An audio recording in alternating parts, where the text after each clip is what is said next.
Bang Jai, kalau kita berbicara anak, bagaimana posisi anak dalam status kependudukan itu?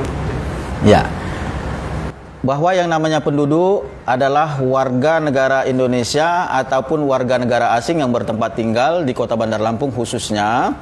Masalah anak itu bisa kita pisah, yaitu anak yang berumur 1 hari sampai anak berumur 17 tahun kurang 1 hari.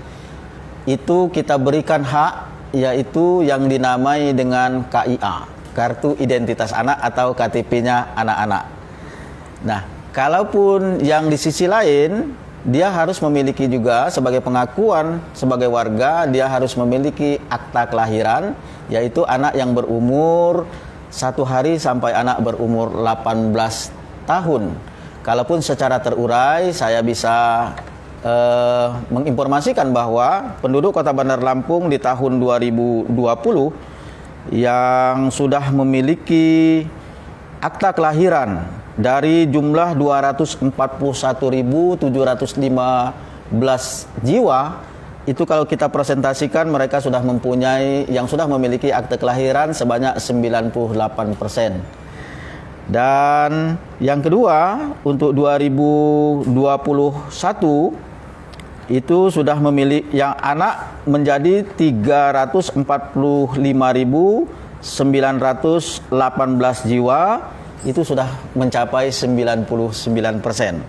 Nah, sedangkan anak yang memiliki KIA itu adalah kartu identitas anak yang sama fungsinya dengan KTP untuk anak-anak dewasa. Itu kita dapat jumlahkan dari di 2020 itu berjumlah 275.377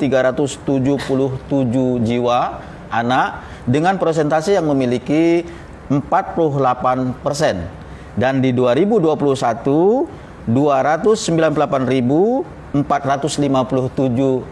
jiwa yang sampai saat ini kita bersyukur adalah 56,17%. Dan ini merupakan rekor syukur kita yang tertinggi di Provinsi Lampung.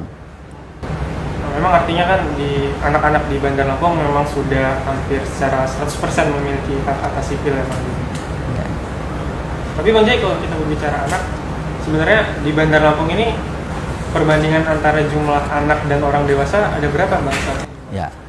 Kalau kita lihat tadi, kalau jumlah anak secara yang umur 0 atau 1 hari sampai 17 tahun dan 1 hari sampai 18 tahun, itu sekitar kalau kita ambil globalnya itu 1/4 lah dari jumlah penduduk Bandar Lampung yang berumur sekian itu.